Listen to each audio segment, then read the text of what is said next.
keputusan yang berbasis nilai-nilai bijak kebajikan sebagai pemimpin. Selama ini Bapak kan sudah berapa tahun nih Pak menjadi kepala sekolah? Sejak tahun 2011, 17 tahun. Selama waktu 12 tahun itu tentunya Bapak sudah banyak mengalami pengalaman-pengalaman terkait pengambilan keputusan yang tentunya mengandung dilema etika begitu. Yang ingin saya tanyakan, bagaimana cara Bapak selama ini dalam mengidentifikasi kasus-kasus yang merupakan dilema etika ataupun bujukan moral? Ya. Memang dalam kepemimpinan itu banyak permasalahan di sana, baik itu pribadi, personal, kelompok, kemudian kepentingan keluarga, kepentingan kedinasan. Ada hal-hal pasti ada saja yang harus kita hadapi terkait itu, kan disesuaikan dengan waktu dan lain sebagainya. Bukan tambah kesini tambah pintar untuk mengatasi masalah, tapi kadang ya semakin pengalaman itu juga masalahnya semakin besar, bahkan mungkin tuntutan dari kedinasan atau polri atasan memberi tugas yang lebih daripada yang semula, sehingga permasalahan itu tetap saja muncul. Nah, pertama ya kami melangkah untuk mengidentifikasi permasalahan-permasalahan yang ada di setiap harinya atau di setiap sekolah. Kita identifikasi permasalahan itu, baru kita nanti tindak lanjuti. Jadi selain mengidentifikasi, lalu bagaimana Bapak menjalankan pengambilan keputusan di sekolah maupun di instansi yang Bapak pimpin terkait di mana ada benturan dua kepentingan yang mungkin sama-sama benar ataupun sama-sama mengandung nilai kebajikan?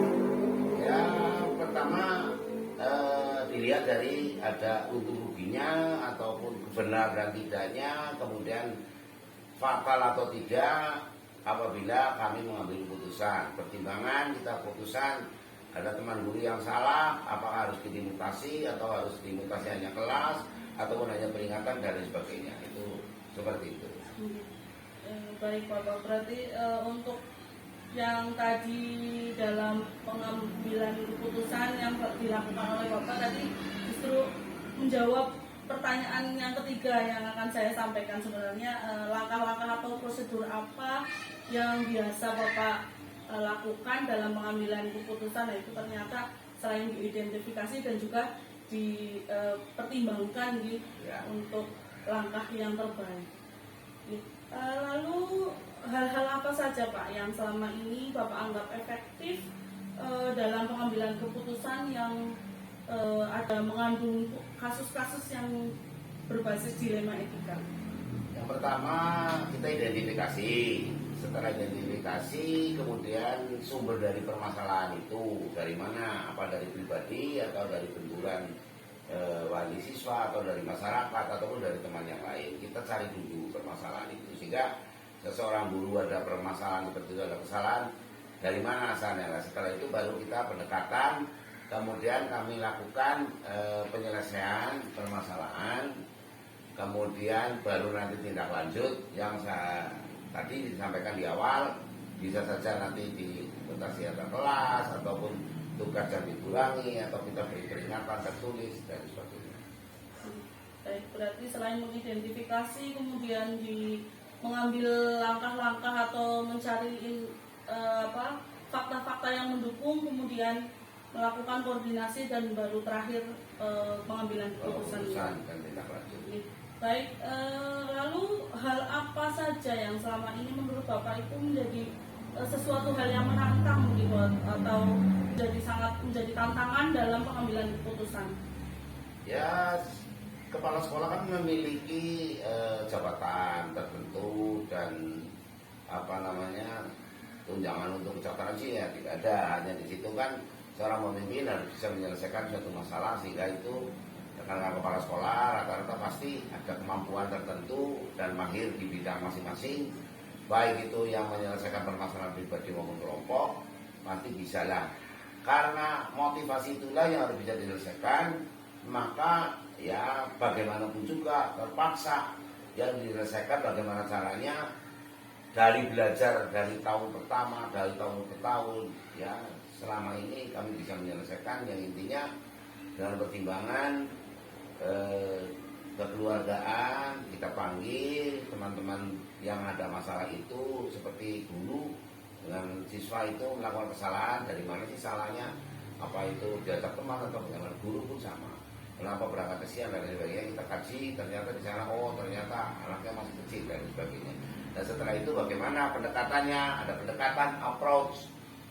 Bagaimana Bu seandainya ini pendekatan itu dengan orang tua guru tersebut, apa memang tidak memiliki pembantu atau orang tua membiarkan dan sebagainya, sehingga nanti ada solusi pembantu dan sebagainya. Apabila itu permasalahan di sekolah, ya kita selesaikan di sekolah, pendekatan di sekolah, bagaimana guru komunikasi dengan teman-temannya, ternyata teman-teman baik-baik semua, gurunya itu tidak baik, berarti itu awal pribadi dari anak orang tersebut.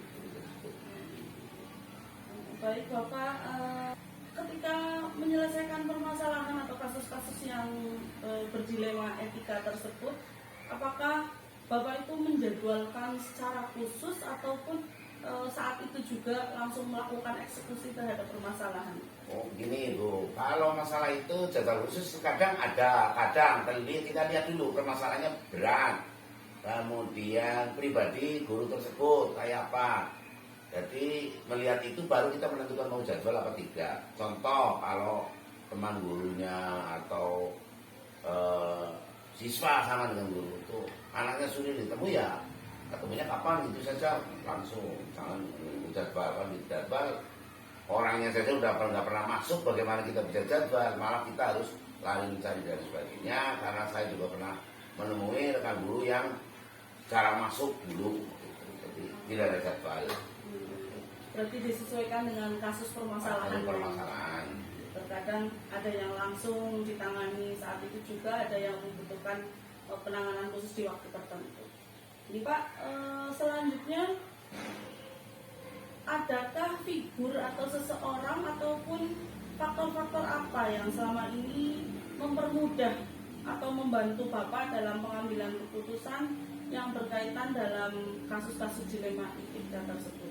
Ya, kami sendiri melihat pendokuan-pendokuan di sejarah daripada pahlawan nasional ibadah, Ki Hajar Dewantara, seorang pemimpin bagaimana ada tubuh Dayani, Ngasot Dulur, dan di pewayangan pun ada seorang pandu yang memimpin dan sebagainya. Itu arahnya ke sana, kita melihat konsep-konsep dari seorang pemimpin, bahkan di agama Islam pun ada pemimpinan Nabi Muhammad dan sebagainya. Kita ambil seperti itu, bahkan kami kadang ya harus diskusi bagaimana baiknya secara demokratis agar nanti keputusan itu tidak merugikan, bahkan untuk bisa memajukan dari suatu hasil kebijakan keputusan yang kita tentukan, yang kita putuskan. Berarti figur pemimpin atau tokoh yang sebelumnya ada nih Pak, diambil nilai-nilai filsafatnya. Ini bagus sekali Bapak. Jadi dari perbincangan kita tadi, dari beberapa pertanyaan yang sudah saya sampaikan, pembelajaran apa yang Bapak dapat petik dari pengalaman Bapak selama dalam pengambilan keputusan terkait dengan dilema etika tersebut? Terkait dengan hasil daripada kebijakan itu memang nanti bisa dirasakan, merasa nyaman, aman, kemudian senang bekerja bersama dengan teman. Namun apabila sebaliknya keputusan atau kebijakan kita kok tidak menyenangkan oleh rekan ataupun kelompok, itu pasti nanti bekerja tidak nyaman dan tidak nyaman. Terima kasih sekali Bapak. Jadi rangkaian pertanyaan terkait saya ingin mengupas tentang pengalaman Bapak selama ini dalam pengambilan keputusan yang berbasis nilai kebajikan sebagai seorang pemimpin sudah terjawab semua. Alhamdulillah dari sesi wawancara ini saya mendapatkan banyak sekali pengetahuan baru dan juga tentunya ke depan mungkin dapat saya tiru begitu jika suatu saat saya juga menempati posisi seperti yang Bapak saat ini lakukan. Terima kasih sekali atas waktu yang sudah diberikan. Mohon maaf sudah mengganggu. Terima kasih Bapak. Assalamualaikum warahmatullahi wabarakatuh.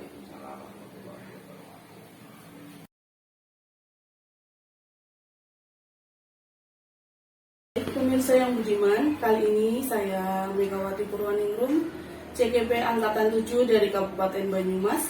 Saat ini telah hadir bersama dengan saya, beliau Ibu Murtiningsih SPD, selaku Kepala SD Negeri 1 Karangtalun Kidul. Assalamualaikum Ibu. Waalaikumsalam. Nggih. Mohon maaf mengganggu waktunya Ibu. Tidak apa-apa. Maksud kedatangan kami hari ini saya ingin belajar banyak dari Ibu terkait tugas kami dalam melaksanakan kegiatan pendidikan calon guru penggerak, di mana di situ saya ingin belajar banyak dari Ibu terkait pengalaman Ibu dalam pengambilan keputusan yang berbasis nilai kebajikan sebagai seorang pemimpin Ibu. Selama ini bagaimana Ibu dalam mengidentifikasi kasus-kasus yang biasanya dalam pelaksanaan tugas kan tentunya terjadi peristiwa yang berbenturan antar kepentingan atau yang sering disebut dengan dilema etika. Nah, dalam hal ini bagaimana Ibu dalam mengidentifikasi kasus-kasus yang merupakan dilema etika ataupun bujukan moral? Ketika muncul adanya kejadian yang kita tidak menduga sama sekali, akhirnya timbul adanya konflik, baik itu yang bersifat pribadi, individu ataupun kelompok. Selama ini bagaimana Ibu dalam menjalankan pengambilan keputusan di sekolah yang Ibu pimpin? Sebelum kita ambil keputusan, kita selalu bertindak hati-hati, kita cermati dulu, kita teliti, dan yang pasti kita selalu berpegang teguh pada aturan, sehingga nantinya mudah-mudahan apa yang menjadi keputusan kita itu bisa bermanfaat bagi kepentingan orang banyak. Berarti prinsip kehati-hatian, kemudian tetap berpegang teguh pada aturan itu menjadi satu kunci nih dalam melaksanakan penyelesaian kasus-kasus yang berdilema itu kan. Jadi Ibu, kalau boleh saya tahu langkah-langkah spesifik ataupun prosedur seperti apa yang biasa Ibu lakukan selama ini? Yang jelas kita pastikan apakah itu merupakan sebuah nilai moral, kemudian kita tentukan siapa saja yang mungkin terlibat dalam situasi tersebut, dan selanjutnya kita cari fakta-fakta yang relevan, dan mungkin kita melaksanakan prinsip resolusi. Untuk hal apa saja yang selama ini Ibu anggap sebagai hal yang efektif dalam pengambilan keputusan pada kasus-kasus yang seperti dilema etika tersebut, Bu? Tentunya kita melihat dari tujuan. Yang selanjutnya dari tujuan itu kita akan bisa mengambil cara yang terbaik yang nantinya kita lakukan, yang bisa bermanfaat dan tentunya yang bisa berdampak meluas bagi kepentingan orang banyak. Baik, Ibu. Jadi selain menentukan tujuan, kemudian dampak dari cara pelaksanaan pengambilan keputusan tersebut, tentunya selama ini ada hal-hal yang merupakan tantangan tersendiri Ibu dalam mengambil keputusan pada contoh kasus yang berdilema etika itu, contohnya seperti apa, Bu? Hal-hal yang menantang. Kadang kita melihat dari faktor kejujuran atau kesetiaan. Apakah kita akan jujur di dalam menyampaikan informasi sesuai dengan fakta yang ada, ataukah kita akan setia, artinya setia pada komitmen apa yang telah kita buat sebelumnya. Jadi kejujuran dan kesetiaan itu kemudian kode etik, kemudian juga jelas ini ketika kita mengambil sebuah keputusan, sudah barang tentu banyak pihak yang mungkin senang, tidak senang, puas dan mungkin tidak puas, bahkan mungkin timbulnya pro dan kontra. Namun kita ya berusaha untuk bijak di dalam menyikapi. Berarti win-win solution Ibu, harus menyenangkan. Tidak mungkin tidak memuaskan semua Betul, pihak, tapi iya, setidaknya betul. dapat Setidaknya bisa di mengambil ya, tengah. betul. Oke, Ibu dalam melaksanakan kasus-kasus yang berdilema etika selama ini, apakah dibuat jadwal terkhusus begitu, atau mungkin ketika Ibu mendapati kasus yang seperti itu diselesaikan saat itu juga? Kita lihat dulu situasinya. Oke. Manakala itu harus kita selesaikan segera, mendesak ya kita selesaikan saat itu. Namun kita juga tidak lepas dari masukan, saran dari teman yang lain yang mungkin bisa membantu kita. Kemudian manakala kok tidak mendesak sifatnya, maka kita perlu cari informasi, masukan, pendapat dari rekan-rekan, dari pihak-pihak yang istilahnya bisa kita minta masukan, ada komite mungkin, dan yang lain-lain.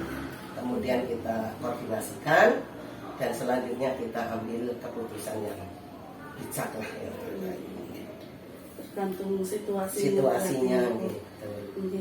Selama ini adakah seseorang ataupun faktor-faktor yang bisa mempermudah atau membantu Ibu dalam pengambilan keputusan, mungkin ada dalam selama perjalanan ini, Bu? Ya, karena kita berada di lingkungan sekolah, tentunya rekan sejawat ini selalu kita mintai begitu, baik yang senior maupun junior, kemudian bahkan mungkin sampai ke penjaga begitu, manakala itu memang perlu kita ambil masukannya, dan tidak kalah pentingnya yaitu atasan kita dari pihak pengawas maupun korwil, sehingga kita nantinya di dalam mengambil keputusan tidak menyimpang dari apa yang menjadi aturan kita. Bagus sekali, Ibu. Alhamdulillah hari ini saya belajar banyak dari Ibu terkait bagaimana pengambilan keputusan yang mengandung nilai kebajikan dalam rangka menyelesaikan kasus yang berdilema etika. Semua rangkaian pertanyaan sudah terjawab semua. Alhamdulillah banyak sekali pelajaran yang dapat kita petik, terutama dari perbincangan ini. Sekiranya nopo hal apa yang urgent begitu dalam peristiwa pengambilan keputusan yang berdilema etika, Bu? Intinya kita selalu berpegang teguh pada aturan, kemudian komunikasi, koordinasi itu harus selalu secara rutin, sekecil apapun informasi apa yang telah kita terima kita sampaikan agar nanti bisa jelas diketahui dan mungkin tidak timbul. Kemudian juga kita selalu bisa berusaha menjaga kondusivitas dari lingkungan kerja kita, gitu, agar kita menjadi nyaman di dalam bekerja, dan penting juga adanya kejujuran, keterbukaan. Walaupun artinya terbuka, kita tidak semua harus kita sampaikan, kita tetap memegang prinsip rahasia. Mana yang harus kita rahasiakan gitu. Dan mungkin cara Jawanya, di bahasa Jawanya, kita jangan menjadi pemimpin yang suka wadudan gitu. Jadi tidak semua harus diceritakan, tidak semua harus dilaporkan gitu. Tetap ada pegang rahasia. Dan inti untuk mencapai keberhasilan, kesuksesan, disiplin dan keteladanan. Baik, terima kasih sekali Ibu. Jadi makna yang bisa saya ambil dari sosok Bu Murtiningsih kali ini lebih kepada dalam penyelesaian kasus. Kalau Ibu tadi mengistilahkan dalam bahasa Jawa, kena iwake mboten butek banyu. Terima kasih sekali Ibu atas waktu yang sudah diberikan. Mohon maaf sekali lagi saya sudah mengganggu aktivitas Ibu. Mudah-mudahan apa yang perbincangan saya dapatkan kali ini dapat menjadi bekal bagi saya di waktu yang akan datang. Sama-sama. Terima kasih. Sukses, Amin, lancar Ibu. kegiatannya. Mohon bimbingannya selalu. Demikian pemirsa yang budiman, percakapan saya dengan Ibu Murtiningsih SPD selaku Kepala SD Negeri 1 Karangtalun Kidul telah berakhir. kami akhiri. Wassalamualaikum warahmatullahi wabarakatuh. Waalaikumsalam warahmatullahi wabarakatuh. Matur nuwun.